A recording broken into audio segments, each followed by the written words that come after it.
that then allowed us to try to figure out the physics. That is an accomplishment of ATIP. Because once you understand the physics, here we go. You understand how it works. And if you understand how it works, then maybe you can replicate it. Bingo! Yes. Oh yeah, definitely. Ooh. Oh yes. You think they want to back engineer these things? Now this is what this is gonna do. He's laying the groundwork here, folks, so they can say maybe you can back engineer it. Well, now they're gonna probably start bringing out the TR3B thing or some version of it. Oh, we back engineered this stuff from looking at it. We had these samples, whatever. But this is the exact thing, because I always said, how do you go from we don't know what it is to we know what it is to by the way, he hasn't even said aliens yet. That hasn't even entered the conversation yet on these videos. All right, let's move on to today's top story. All right, this is the Luis Elizondo Space Conference, Scientific Conference on Anomalous Aerospace Phenomenon Conference. This is on March 15th, 2019. So we're going to break this down. There's a lot here. Like I said, it's 15 minutes. I want to try to get through all of it. It's not the best practice to sit here and put that much video together for you folks. But I think it's important. This is what this show here is about. I like to talk about the disclosure. This is the official disclosure narrative. Luis Elizondo's the point man. He's a likable guy. I'm going to give him that. That's why they're using him for the mouthpiece. So let's just break this down and go through it. And he says a lot here, so let's just bring it on. I would like to share with you some personal insight. I received a call from a very dear colleague of mine who's still at the Pentagon, who works this effort very, very closely. And so yes, read between the lines. When I say is working this, I don't mean in the past. Actively working this. So that means still going on. This effort continues. So congratulations, it's still going. And that too will come out, hopefully in a very official way sometime soon. But I remember when they first... We have established the fact that they're real. And we have also established the fact... We're getting through a lot here. Remember, I'm going to back that up again. When Luis Elizondo came out, he says, I don't know if they're still doing it. I left. The program could still be going on. All right, the program's still going on. He just said that right there. Next, we have established the fact that they are real. Remember he says, we don't know what they are. We don't know what it is. Now he says they're real. We have established the fact that they're real. And we have also established the fact that from a national security perspective, and we'll talk about this, I know some people are a little bit leery of the fact that I've always historically tied this to a national security threat, and we'll get to that. But you now have people at the highest levels of the United States government and international communities of their governments finally taking this serious, applying real resources, real talent, real expertise to look at this and finally figure out what this means. We couldn't even have a conversation about it because of social stigma, and that is wrong. So that is why I chose to leave. And of course, a lot of speculation came out as a result of that. Am I a spy for the CIA trying to fool people and do soft disclosure? As I've said before, look, at the end of the day, I'll tell you now, but it doesn't really matter because people are going to believe what they believe. At the end of the day, who cares? Because we're getting what we wanted. You're getting the information that was so squirreled away in these little secret hidden compartments, it's now coming to light. You're now realizing we were looking at aircraft 40 years in the future. Because if you look at 40 years ago in the past, what did we have? We had F-16s, we had F-14 Tomcats, we had F-4s. What do we have today? We have F-18s, we have F-16s, we have F-22s, we have F-117s, but they're still jets. When you look at the DIA studies, I think it's very evident what we were looking at. We weren't looking at aircraft 40 years in the future. We're going to get into a little of that right now. So, yeah, folks. Now they basically have to say the social stigma thing. Who created the social stigma? That was the government to shut this thing down. The only reason they have to come out with it is because whistleblowers are coming out. They can't stop it, and they got to get ahead of this thing while they can. So that's all this is the slow. He says slow disclosure. It is slow, and he tells why they're doing it slow later on. There's just so much in here. Officially, okay, now he talks about the officially clocked speed of these things, and he says, I got to be careful on this one. Definitely. Yet these things are performing hypersonic velocity. In some cases, I have to be careful what I say. What I will tell you is that they have been officially clocked at over 13,000 miles an hour. 13,000. Unofficially, much, much faster. Well, he's got to let it out here. They actually were looking at these things for quite some time, even though it was like, we don't know what these are. We don't know what they are. We never seen this stuff before. And you can see they got to start backtracking here a little bit to try to bring this acclimation up, because it's been a couple of years now since this has happened. By the way, these are through military capabilities, okay? Not grandma saw some lights in the backyard. Threat So push, here we go. From a national security perspective, there are national security implications to this. Now, if you ask me as a human being, is it a national security threat? I think my answer to you would be, it could be if it wanted to be. It has the potential to be. I'm not saying they're a threat. What I'm saying is that they could be if they wanted to be. Or it could be if it wanted to be. Since 1947? So as a result, you pay your Department of Defense to protect this country from all enemies, foreign and domestic. That's what it says. So you want a Department of Defense to consider this a potential national security threat until it can prove it's not. So that's why in my job, look, if this was a humanitarian thing and everybody was here for peace and sing kumbaya, 60 give it to years. the State Department, give it to an NGO, give it to USAID. That's not DOD's job. DOD's job is to go fight and win wars quickly. That is what you pay us to do. That's scary. And so that is why there was a national security nexus. Because if it was anything other than national security, the DOD would not be involved. The Air Force wouldn't be involved, Navy wouldn't be involved, most likely CIA wouldn't be involved, DIA and everybody else. It is a national security issue. Is it a threat? I don't know. But it is an issue, in my opinion. They're definitely, they want that threat initiative. And then we're getting into, now this is the where we've been observing this since 1947. This is huge because they always say they had 60 years. And these observables go all the way back to 1947. And they're written in some cases by 4-star officers. They're written to and from J. Edgar Hoover. Mind blown. As high as it gets. I've been saying this forever. So don't look at ATIP and say, well, ATIP brought all this out. Actually, we didn't. We just continued the legacy of a lot of hard work. It goes well before that.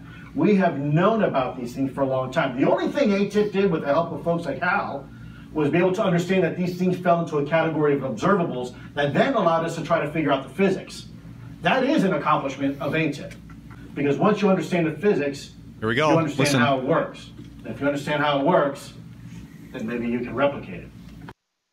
Bingo! Yes. Oh, yeah, definitely. Ooh. Oh, yes. You think they want to back engineer these things? Now, this is what this is going to do, he's laying the groundwork here, folks, so they can say, maybe you can back engineer it. Well, now they're going to probably start bringing out the TR-3B thing or some version of it. Oh, we back engineered this stuff from looking at it. We had these samples, whatever. But this is the exact thing, because I always said, how do you go from we don't know what it is to we know what it is to by the way, he hasn't even said aliens yet. That hasn't even entered the conversation yet on these videos. Somebody's piloting these things, and that's the elephant in the room. But they're going to get into the technology thing and try to get the public acclimated up real quick. All right, next. It's not only the U.S., folks. It's foreign governments. They've got an interest too. The French. And some of these countries have actually admitted it. For some reason, they're a little more forthcoming than we are. I don't know why. I can only imagine why. But these are some of the organizations that are actually within their governments that are actually chartered specifically to look at UAPs from a scientific perspective, mind you. So you're. By the way, those listening on the audio podcast, we have foreign governments that have the interest. He's got a slide up here. We got Brazil, Canada, French, Soviet Union, UK, and he's got another slide that'll come up here in a second. Thinking about money, resources, and budgets and personnel that could be diverted to like things like war on terrorism, but they're not. They're diverted to the UAP phenomenon because they think it's important enough that they understand what they're dealing with. And frankly, I don't blame them. It's the but future. Guess what? It's not just them. Here we There's go. some more countries. More countries are Australia, Chile, New Zealand, Spain, Sweden, Uruguay, Denmark, and behind him is the Vatican. I think when we have this conversation, we're beginning to realize that this is not a U.S. phenomenon. This is not even a phenomenon for this hemisphere. It is truly a global phenomenon. National security threat. Now he's going to pitch the national security threat again. National security threat. I heard someone else say this far more eloquently, but let me see if I can recapture it very quickly. Hypothetically, sir, Senator so-and-so. He's a good salesman, by the way. Listen. Lou, do you think this is really, I mean, really, at the end of the day, is this really a threat? Well, sir, Mr. Senator, we have two options.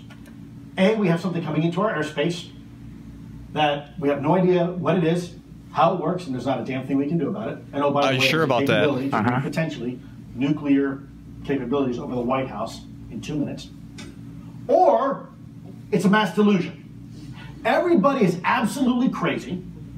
Thousands of DoD people who have top secret clearances, trained observers who you trust to go fight and win wars with live munitions over U.S. cities. They're crazy. By the way, some of these people have their finger on the nuclear button. Is that not also an issue? Wow, he's a good salesman. salesman. So either way, it's a national security issue. It doesn't matter what side of the aisle you're on. It doesn't matter how you feel about it. It is a national security issue. Those are the only two options. It's real or it's not. Neither one is a national security issue. So I think it's important we look at it that way. And so then the next option is, well, you know, it's I won't say who, the DoD scratches their head and says, well, you know, actually, we think it's Russian. Well, okay, fine. You know what? Great. So how long have you known DoD that this was a Russian capability and you failed to inform Congress, which, by the way, is law? What's your answer now? He's good. Okay, great, it's Russian. He's real good. Why haven't you told me? It's been how many years? And they've had this capability the entire time? He's, people, the breakdown of that is unbelievable. He's a good salesman. I believe Shane Goodwin said that in the chat. Actually, to be honest, he even looks like a salesman. But yeah, like, I'm critical of this whole To the Stars Academy thing. I mean, we all are. We're awake to it. But to see how they're going to say, okay, here's the threat initiative. And we were warned that this was going to happen for quite a few years, you know, at least since 2001 by Carol Rosin at the panel there for the U.S. Press Club for the Disclosure Project, that this was going to happen, and now it's happening. And then they can walk back, seeing all the logical person thinking, well, yeah, we kind of do have to treat it as a threat because you might never know. This is going to get exactly the way they want it. Stage a false flag alien invasion, bring in a unified government. This was all planned. And then the icing on the cake was when I was listening to Jason Rice on Fade to Black a couple days ago now. I listened to that. And he said they did all this stuff on another planet, created the false alien initiative invasion thing. So they would say, okay, we need help. That's what's going to happen here. Unify the countries, and voila, unify against an outside threat. All right, now he's going to break down the To the Stars Academy business model. We've always been critical of this business model because it's got the entertainment in there. And Tom DeLonge from Blink 182. So how does that work? Humble company, along with Hal and several other people like Chris Mellon, Steve Justice, we have a company that a lot of people kind of say, well, all right, Lou, hold on. You ran ATIP, and now you're doing this thing with TTSA. and okay, you're trying to build something, you're trying to study something, you're also selling books and t-shirts, and I'm confused. Okay, well, it's okay, you can be, but it actually makes sense. But that's a whole other briefing. But what I'm here to tell you, these are kind of the three divisions we have: field operations, science and aerospace, and education and entertainment. Now, what the hell does entertainment and a rock star have to do with this? You got a platform, folks. Same reason you're here today. You're all coming here to have a discussion and have a conversation. And in order to do that, you got to get the word out. Having a rock star and a musician who understands how to push a message and is a little bit of a vanguard and maverick and doesn't really care about breaking some of the rules that guys like me do worry about. Oh, yeah. Sometimes you got to break a little China. And he knows how to break a lot of China. So he was actually groomed. Tom DeLonge was groomed for this thing. You know, he didn't go to you guys. You guys came to him. And it was all set up, the whole press conference and all that. In the chat, Carl Joan, if you want to call in, you say, stop talking about Jason Rice. Call in. Tell me why I should stop talking about him, because until I get a good reason not to, why should we discount his credibility? I would love to, let's just have a conversation. I don't have to be any, you know, at each other's throats or anything. That's what this show's about. Call in, have a conversation. He was also an individual who got to the highest levels of government, whether you want to admit it or not. He got to Podesta. Okay. Podesta, so you have to give credit where credit is due. Pedophile. And part of this is like when Spielberg came out with his Close Encounters of the Third Kind, which was disclosure. I think we can look back and say, wow, that was actually a very monumental movie. It was done for entertainment. It wasn't done for entertainment. Actually, Steven Spielberg has had alien contact.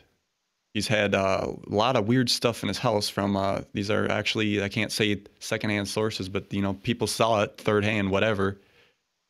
He's putting the stuff out to acclimate the public. This has already been happening for quite some time now. But it was a monumental movie. I think we are at this paradigm where now we are faced with a new reality. And so the sky's the limit, folks. If you think that's exciting, wait till you see what comes out of this. Here we go. You can manipulate space-time metric. Can you imagine what type of things we can do for mankind and humanity? And that's just one. So our company is focused to a great deal on the science piece and the aerospace, on looking at this as a business case model that might work. Business case model that might work. Science is a critical piece to this. Might work to get the initiative disclosure out of it. We can't just sit there and say, aha, I told you so. That's not what this is about. This effort is not about satisfying the natural curiosity of people who want to know right now. As I've said before, there's a difference in giving information right and giving it right now. I am not in the business of giving information right now. I'd rather give it to you right.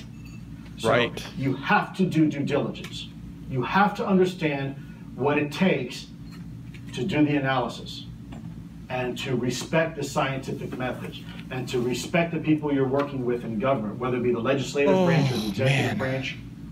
You have to give people time. You have to give people time. You guys had 60 years. You guys know what it is. He's got, those listening, he's got a bunch of artifacts on this PowerPoint behind him.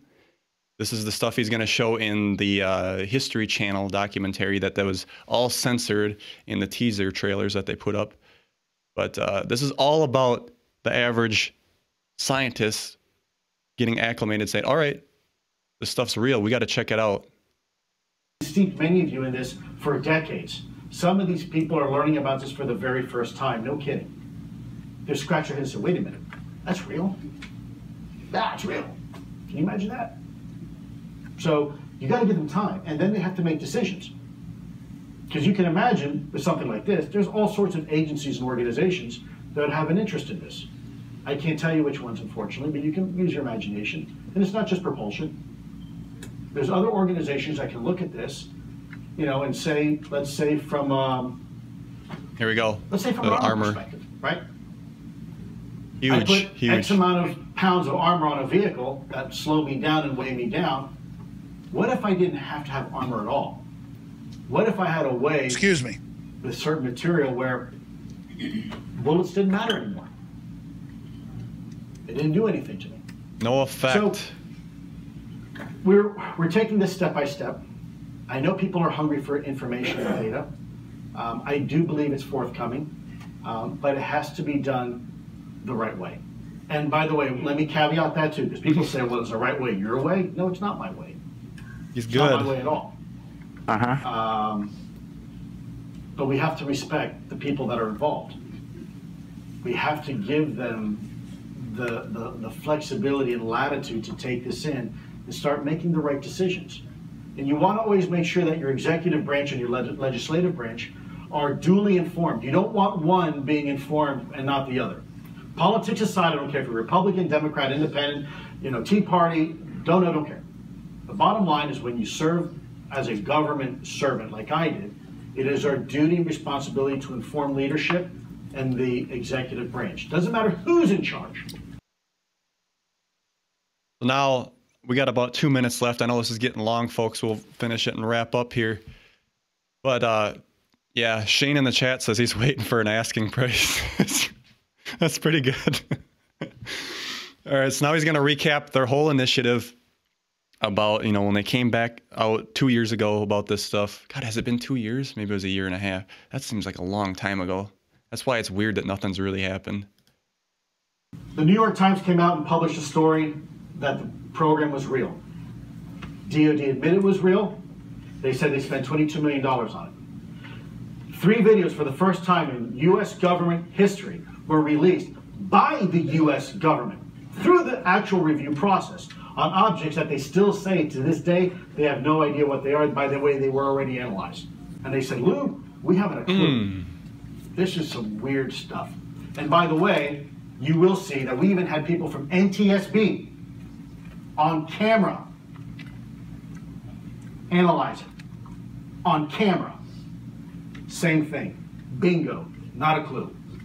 50 years of doing investigations for the NTSB. I've never seen anything like that in my career. For the record, on camera. But one wrong word. You did say that they were looking at these since 1947. They knew this stuff. And he talked about Project Blue Book in here and basically how ATEP wasn't the first thing. Remember, ATEP went from 2007 to 2012, spent $22 million on this. And then basically when he came out, it was like, well, what is that? It was such a half-assed disclosure at that time. They should have had more bombshell information out, but they were so, I think, scared about the backlash of the people. It's my NDA and I go to jail. You won't see Lou for a very long time. So I have to be careful. I will not violate my NDA, not because I'm afraid of jail, just because I'm a patriot. I don't want to tell you. I love my country, so I'm not going to violate it. If we've been a little bit radio silence, I apologize for that. He says, be patient, good things are coming. It's not intentional, but there's a lot of things going on behind the scenes. Just because you don't see what's on top of the water, there's a whole lot going on underneath. So I ask for a little bit of patience and understanding, which you've all been very patient and understanding. I think good things are coming. I think good things are coming this way. Yeah, they're going to be a little scary for some people. And maybe this is a conversation that is not only involving scientists like you and the curious, but also maybe religious scholars and philosophers and government people and academics. Got to get the religion on board. Into the mix. At the end of the day, we're all affected equally, so we should probably all have a conversation together, in my opinion, anyways. There it is, about having, let's just have a conversation about it, bring everybody up to the same level. It is a slow thing. We all know that. This is the official government narrative that they're running with. That's why I'm covering this, folks. This is top story stuff, because it is about the technology that comes out. It'll change the world. But it is what it is.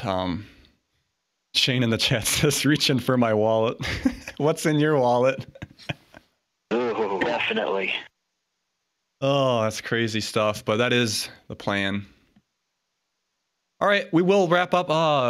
Carl Joan responded. She says, sorry I had taco all over my face. I don't want to call about it. I'll just say I trust QAnon, David Wilcock, and Corey Good more than it's fine. I still believe in David Wilcock and Corey Good. You know, they don't get everything right, but it is what it is. We all have questions. Let's just break it down and answer it. Though everybody was saying Jason Rice was a co-op guy or whatever, and rather than just jump on that train, which to be honest, I kind of did. I heard his name and I was like, all right, whatever. I'm not going to look into it. He was on the Gaia. He was a replacement for Corey Good on Gaia. And, you know, I just listened to the Fade to Black, and, you know, he does seem a little off, but who's to say that he's just not like that and awkward like that? That's all we can do is see what happens. Because they were supposed to, Corey always said more people were going to come out about this stuff in these programs. And I think we're seeing it. All right. I'm not going to hold you guys any longer. Thanks for joining me.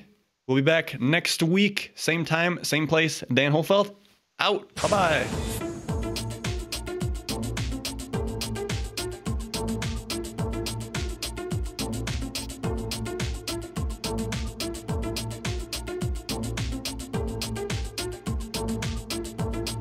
Thanks for listening.